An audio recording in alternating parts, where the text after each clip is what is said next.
セット。い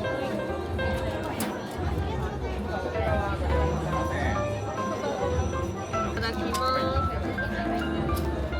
こちら専用のグラスです。割れてしまうと再度スターターセットご購入となります。お気をつけてお持ちください。使う。じ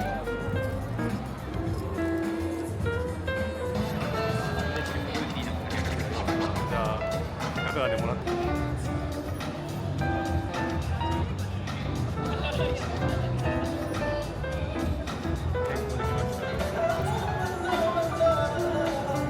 辛口です。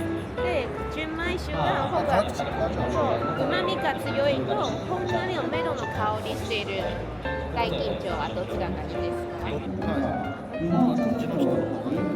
はい。蔵人です。そうなんですね。こっちのお町の方をもらっていいですか？はい、ありがとうございます。はい、真ん中いいですか？はい、です。はい。そうなんですよ。作りが今ちょうど終わって、なのでもうイベントこれから続くかなっていう感じです。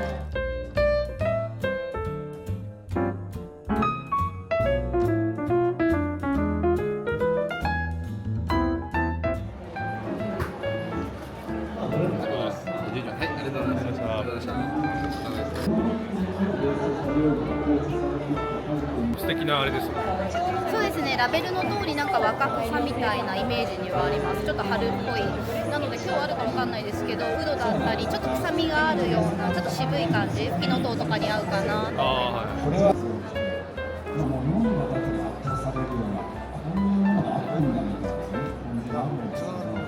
はい。